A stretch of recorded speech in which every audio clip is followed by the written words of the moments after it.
अस्सलाम वालेकुम एवरीवन। सो आज हम अपने पास स्टार्ट करने जा रहे हैं डायरेक्टेड राइटिंग का एक और topic, that is article writing. That is article writing. सबसे पहले ये बात कर लेते हैं कि ये किस पेपर के अंदर आपको मिलेगा और किस क्वेश्चन के अंदर ये मिलेगा। So paper 2 that is your reading paper, I mean writing paper.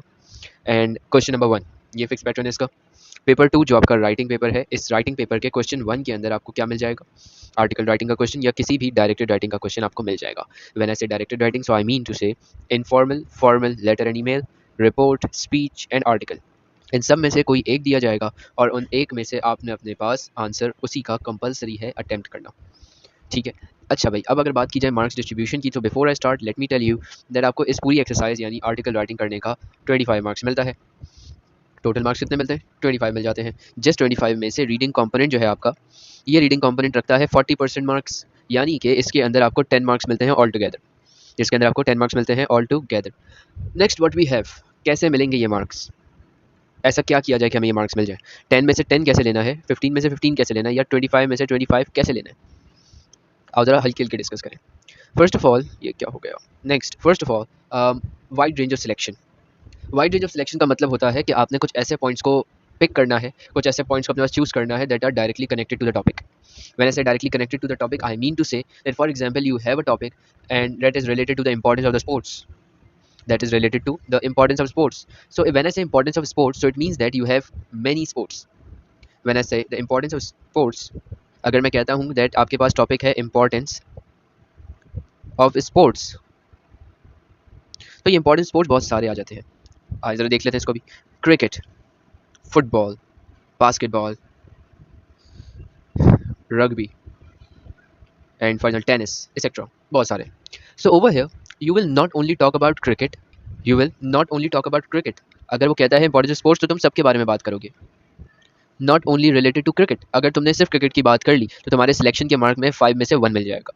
This is something you will do. What you will mention the other sports, you will mention their health benefits, you will mention the teamwork skill and all other aspects that are present in the text. So this is something that you have to do. अच्छा चलो, इससे related एक थोड़ी सी और example ले लेते हैं। For example you are writing a statement related to the importance of sports.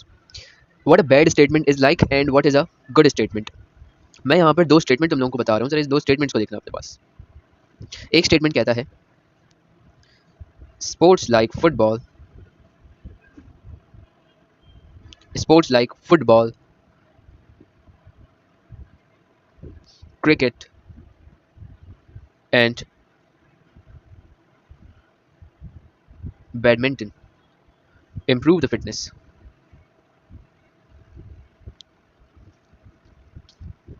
improve the fitness, makes you more disciplined, makes you more what? Makes you more disciplined, and improve your mental focus. So now over here, यहाँ पर ये हर एक aspect पे बात करें, football भी आ गया, cricket भी आ गया, बैडमिंटन भी आ गया। हाँ, कुछ स्पोर्ट्स मिस जरूर हुए हैं, लेकिन what he right over here, sports like, यानी इनके जैसे। तो यानी इसके अंदर हमने सारे स्पोर्ट्स की बात कर ली। Improve what? Improve fitness, improve discipline, mental focus. This is the first example that you have. Secondly, that another example we can say is जो एक बच्चा लिखता है अपने पास, like जिसके पास इस वक्त ज़्यादा नॉलेज नहीं है। I like cricket.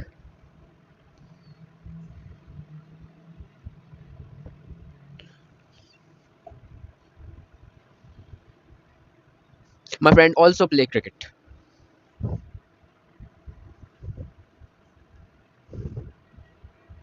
We play cricket daily. तो भाई यहाँ तो पूरी क्रिकेट के ऊपर ही ऐसे लिख दिया गया है, डायरेक्ट राइटिंग लिख दी गई है। यानी कि यहाँ पर सिर्फ एक स्पोर्ट्स को लेकर पूरा हमने यहाँ पर आइडियाज़ डाल दिए। तो इसके ऊपर भले जितना अच्छा लिख लिया जाए, लेकिन मार्क्स नहीं मिलते। ड्यू टू दैट हम यहाँ पे क्या करते हैं, ज़्यादा से ज़्यादा पॉइंट, ज़्यादा से ज़्यादा एस्पेक्ट्स के ऊपर that are relevant to the topic, we try to discuss that. And आपने भी यही करना होगा। सही भाई, ये आ गया वाइड रेंज ऑफ सिलेक्शन की बात। अब आ जाते हैं एनालिसिस एंड एवेल्युएशन के ऊपर। Now, when I say analysis and evaluation and development, so it means that you have to like go beyond just the starting facts. You have to explain why they matter. You have to give examples. You have to link them with the reader's life. And yes, it is really important when you are writing your directed writing. You should relate. You should link the points. For example, again, if we talk about the point of sports, how can we relate it? We can say in a way that sports improve the cardiovascular health by strengthening this heart. By strengthening what? By strengthening the heart. They also reduce the stress as exercise release the stress. The bodies natural mood is boosted. This is something the reader can relate with. वो ये चीज़ जब करेगा, जब sports के अंदर enrol करेगा, तो उसको यहाँ पर क्या होगा, यहाँ पे ये चीज़ फील होगी। ठीक है, सो दिस इज समथिंग जिसके अंदर आप लोग अपने पास पॉइंट्स को लिंक कर रहे होंगे, एंड इसी के आप लोगों को मार्क्स मिलते हैं for your analysis, development and evaluation. Next, you have your writing component that contain 15 marks. Writing component contain how much marks? 15 marks, in which you have complex development first. In which you have what? In which you have complex development first. Now, what is complex development? Now, complex development demands you to develop your points fully, not just short points, not just short statements. For example, if I talk about a weak statement in which there will be a zero number, it will be like sports are good for health. मैं क्या करूँ, sports good है health के लिए, मैं क्या करूँ यहाँ पे, मैं आपसे ये पॉइंट थोड़ी एक्सपेक्ट कर रहा हूँ। You are in grade 11, you are in O levels, now you have prepared two to more than 2 years, 11 years तुमने prepare किया English, और you are writing a point, sports are good for health. This is not a point. What you have to write is, you have to write in a way something engaging, like for example engaging से एक sentence बना लेते हैं, engaging in sports such as swimming or football improve the stamina, build the muscles strength, and reduce the risk of lifestyle diseases like diabetes. This is something a strong statement जिसमें इतने सारे point, disease भी आ गया, benefit भी आ गया, sports के नाम भी आ गया, सब चीज़ आ गई, ये complex development कहलाती है। इसके अलावा हमारे पास आ जाता है ऑर्गेनाइजेशन। ऑर्गेनाइजेशन का यहाँ पे आपको मिल जाते हैं marks for your logical order, your smooth flow, your proper paragraphing and good connectors. Over here firstly what you have is you have to use the transitional words. You have to use the transitional words like moreover, on the other hand, in conclusion, firstly, secondly, thirdly, जो भी तुम्हारे पास कोई transitional word है या मैं lecture लेने उसमें से देख लो, तो आपने अपने पास वो सारे कनेक्टर्स ट्रांजिशनल वर्ड्स को अपने पास यूज़ करना है। That is a bit more important over here. ठीक है, अगला आपके पास आ जाता है tone and register. Now what is tone register, let me tell you briefly, ताकि आगे लेक्चर आएगा उसमें से देख लेना अपने पास। If I tell you about a school magazine, it is friendly but informative, this is your tone register, listen to carefully. अगर बात करता हूँ एक स्कूल मैगजीन की, तो स्कूल के बच्चे पढ़ रहे हैं, कोई बुजुर्ग नहीं पढ़ा, कोई ओल्ड एज बंदा नहीं पढ़ा जिसको सीरियसनेस पसंद है। इवन किसी को इतनी सीरियसनेस पसंद नहीं है। You have to be friendly, a bit friendly, not more than bit. So in a school magazine there is a friendly vibe and informative. In a newspaper there is formal and factual, क्योंकि school के अंदर तुम्हारे दोस्त होंगे, school के अंदर बच्चे होंगे। न्यूज़पेपर पढ़ते हुए you never know what is the age group. हर बंदा अपने पास जो है वो न्यूज़पेपर पढ़ता है। इवन कुछ लोगों की हॉबी होती है न्यूज़पेपर पढ़ना, तो वी नेवर नो कौन पढ़ रहा है, उसको क्या चीज़ बुरी लग जाए, तुम्हारी कंप्लेन कर दे। So think from that perspective as well. So for that, what you have to do, you have to write the formal tone and the factual. Similarly, आपके पास अगर मैं मैगजीन की बात करूँ, तो आप मैगजीन आर्टिकल के अंदर जो स्कूल मैगजीन आप किस तरीके से लिखते हैं? Hey there, a sports lover, ready to explore why the playground is best than your classroom. This is something friendly. This is something informative. ये हमने क्या डाल दिया, रेटोरिकल क्वेश्चन डाल दिया। इसी तरीके से अगर मैं न्यूज़पेपर की बात करूँ, तो न्यूज़पेपर के अंदर how you will write that sports are an essential part of a students holistic development.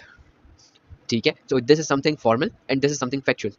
तो ये आपके पास आ जाती है इसकी कुछ examples that how you should write. अगर आप लोग एक स्कूल मैगजीन लिख रहे हैं, then you have to be friendly and informative. If you are writing related to the newspaper article है, बहुत सारे लोग पढ़ेंगे, तो फॉर्मल और फैक्चुअल की टोन और रजिस्टर रखना। आखिरी अपने पास स्पेलिंग पंक्चुएशन पे ध्यान दे देना। स्पेलिंग पंक्चुएशन के अंदर कुछ ऐसा मामला होता है कि तुम्हें अपने पास यहाँ पर स्पेलिंग तो स्पेशली प्रूफ रीड से हो जाता है, यानी जब तुम काम करने के बाद चेक करते हो तो उसमें पता चल जाता है। पंक्चुएशन, हाँ, जिस पंक्चुएशन के बारे में श्योर नहीं हो वो यूज़ ही नहीं करो। If you are not sure about semicolon, don't use it, नहीं तो गलती 100% होगी। ग्रामर का ख्याल रखना अपने पास।